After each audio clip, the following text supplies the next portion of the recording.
Hey stars, it's me, Shot Star, and I'm back. Listen, a couple of things came across the news wire, and I wanted to know what you guys thought about it. I wanted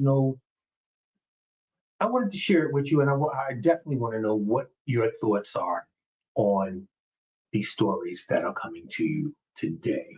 I hope you're having a great week. Hope everything is working out the way you want it. But we're going to get straight to it. Listen, we're going to start with United Healthcare CEO fatally shot in Manhattan this morning. Now, I know that there are quite a few of you should know that this morning at 6:46, the CEO of United Healthcare was fatally shot. He was shot in the stomach and in the leg and was unalived. Um, Brian Thompson, who was 50 years old, was the CEO of United Healthcare, and he had a conference at a hotel on 6th Avenue this morning. A conference was supposed to start at 8. He was known to arrive to his meetings and his conferences a few hours ahead to be prepared, I'm sure. And this person knew that. It seems like an assassination. It seems like it was pre planned, premeditated, but it's all alleged right now. We'll figure it out, or they'll figure it out, and we'll know. Um, Mr. Thompson apparently arrived at the hotel and was attacked, was again shot in the stomach and in the leg. The perpetrator ran through an alley. They have cameras all around the city, but again, he had on a hood and a backpack and ran a few blocks, jumped on a city bike, sorry, and jumped into traffic. So at this point, you know, we don't really know why. And me personally, when I think of CEOs of big corporations such as United Healthcare, it can be something really crazy as a family dispute or something crazy as someone family member felt like their family or them should have been approved for an operation or a procedure and was not approved. So they took it out on the CEO of that particular company, which could be, or which would be at this point, United Healthcare. But again, this is all alleged.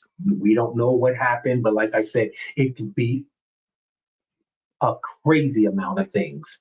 Okay. We look at these things and we always think that it's affiliated with work. Um, it could be a number of things. So again, we're going to continue to pray for Mr. Thompson's family. He had children and wife.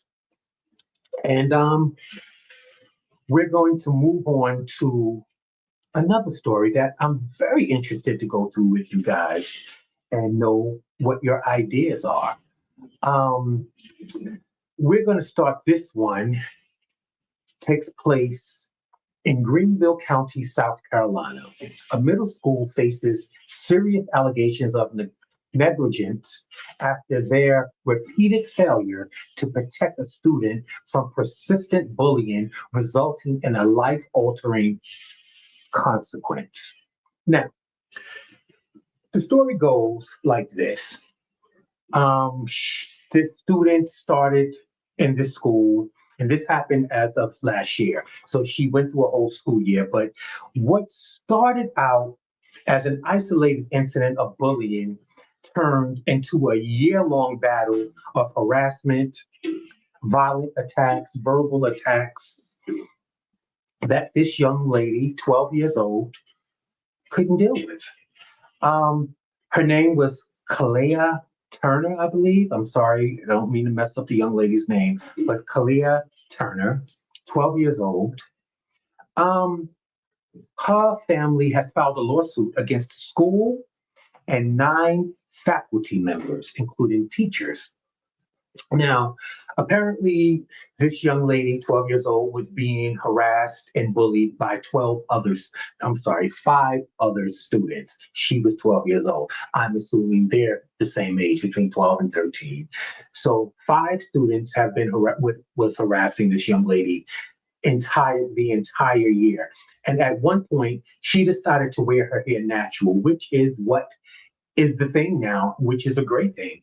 Um, so she started to wear her hair natural, and they started to tease her and to call her a roach and other names. But we're going to stick to this one because this part of the story is where the teachers come in, which is why they're named in the lawsuit.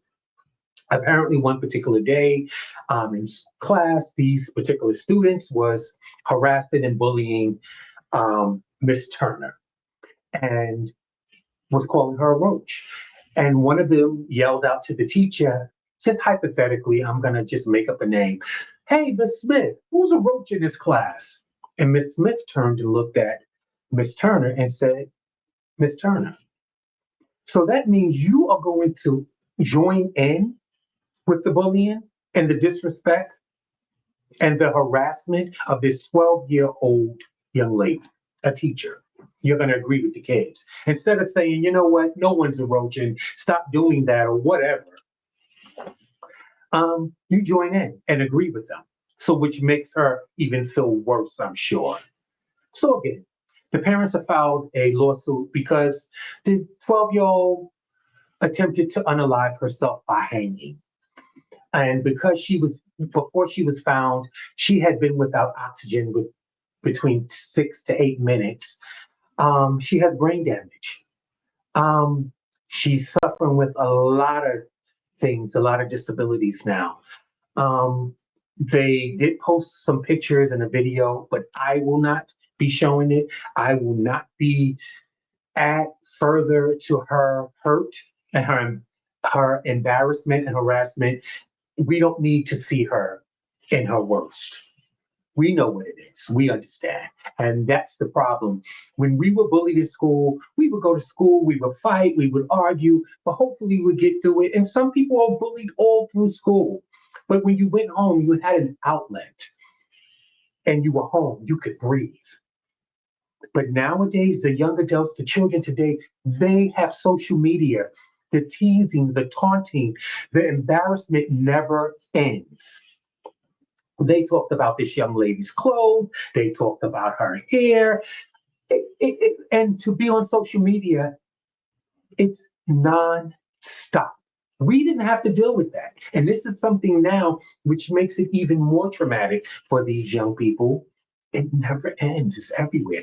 Other people join in with the bullying. Things are said. I don't know. And it becomes universal. And everyone knows about it. The embarrassment is everywhere. Um, but to go even further, and I'm going to have a challenge after this part, but to go even further, these 5 kids in school that were bullying Miss Turner, right? Okay, they had the nerve to go up to the hospital. Now, Mrs. Turner was in the hospital for 101 days. And again, she has brain damage now.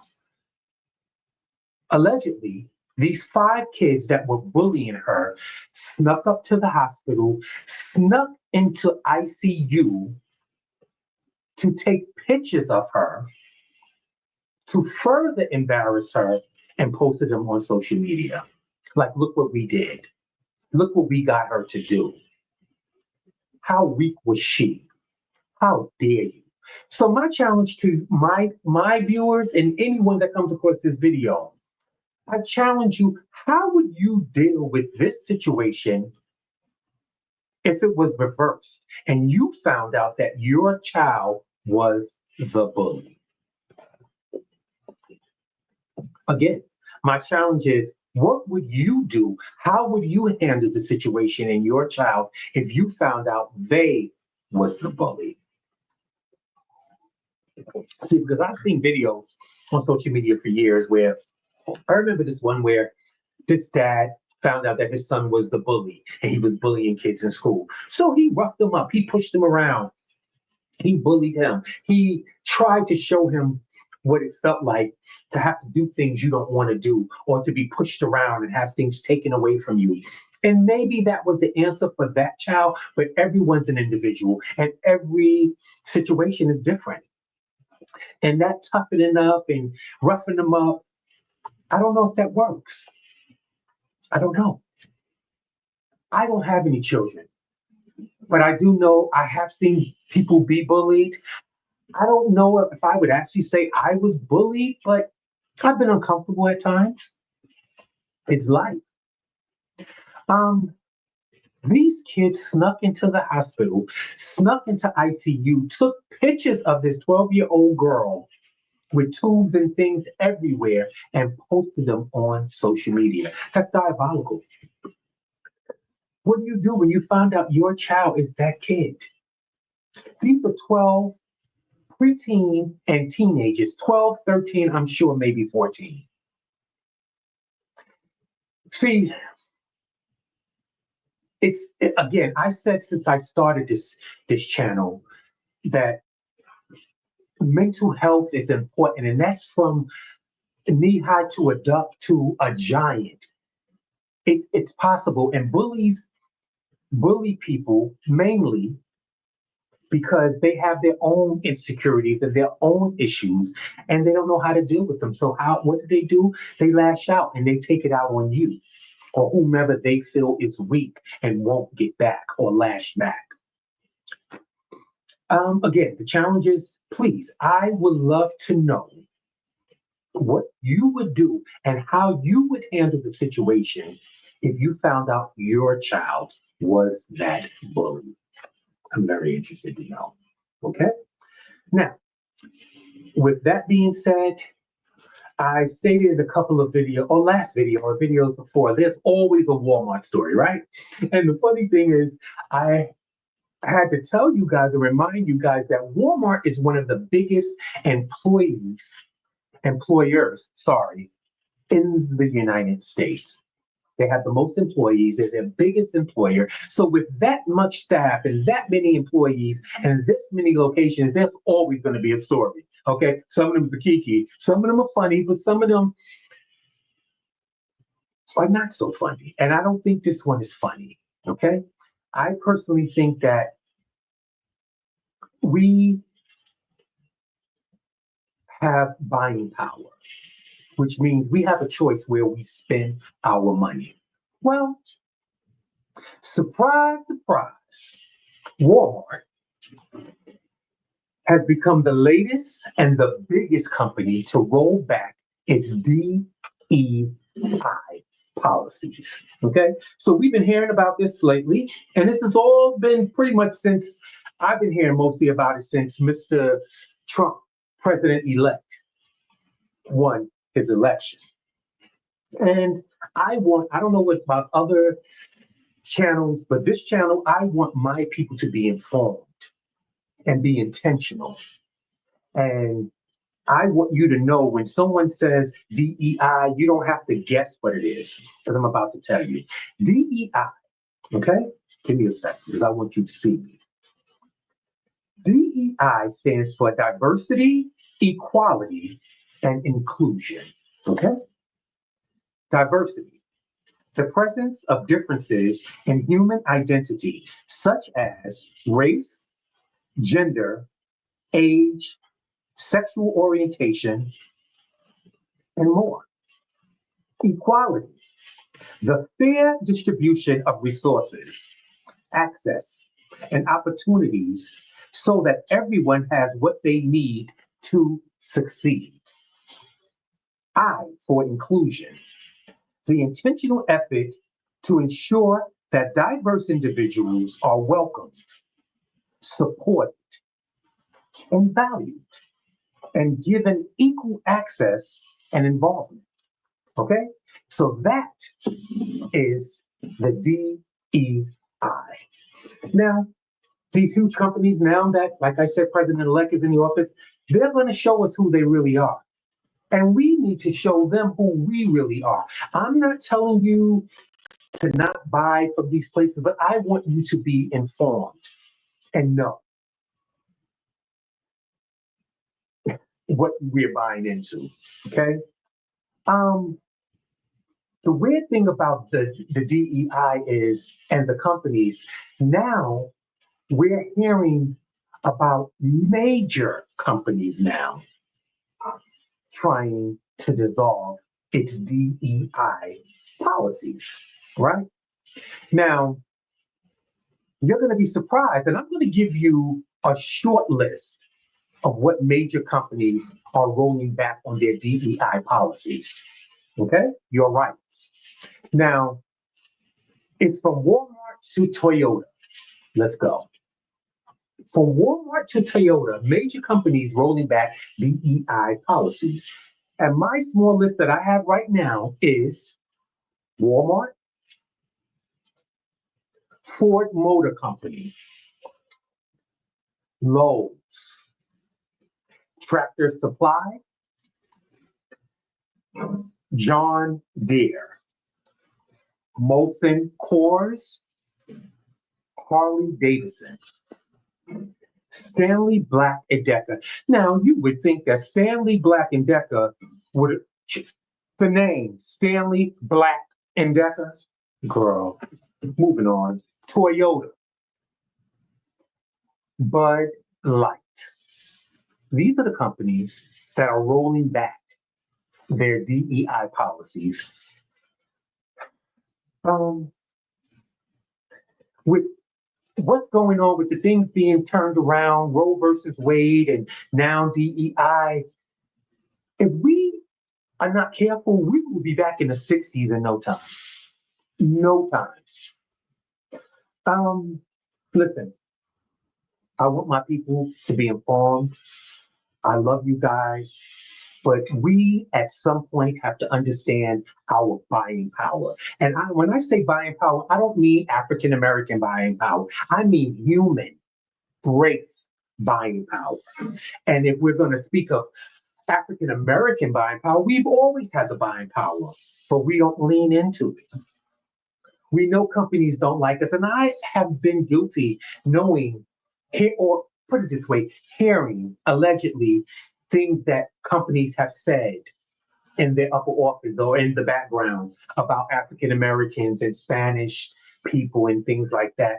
And I didn't stop wearing their clothes only because my mind thought at the time was that's an individual in that company that stated that. Meaning, if the CEO or the CFO made a derogatory statement, I would put it off. Well, oh, that's him. That's not the company. But you know what? It is the company because they run the company and they have so much say in what goes and what doesn't go. So no more being blind. I, at the moment, am boycotting Walmart. I don't know if you can hear my heat. Here in New Jersey, New York, we are cold. So we are heating up this house.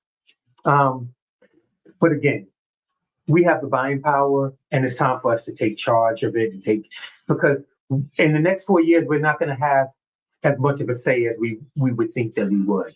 But you do have a say on where you spend your money and how you spend your money. Okay, so we're going to go to New Jersey. And I spoke to you guys a video or two ago about tolls and fees and of course we talked about the congestion pricing in New York. Well, I want New Jersey to know, the New Jerseyans to know that as of January 1st, we have a new gas tax.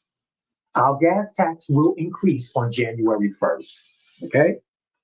Also, our tolls for the New Jersey Turnpike, the Garden State Parkway, and other things are going up on January 1st. We already know that congestion pricing starts in January in New York. I don't know what is going on. What in the... So it's like they waited for the election to end, and they are opening the floodgates on us. They are going to, listen, just get prepared. I just want you to be informed and be intentional. I love you guys. Please, I'm going to stay on this story with the young 12-year-old young lady in South Carolina. And I'm interested on how that case is going to go since they're suing the school and 9 staff. So I'm interested to see how that goes. I love you guys. Stay intentional, be intentional, and stay safe and stay informed.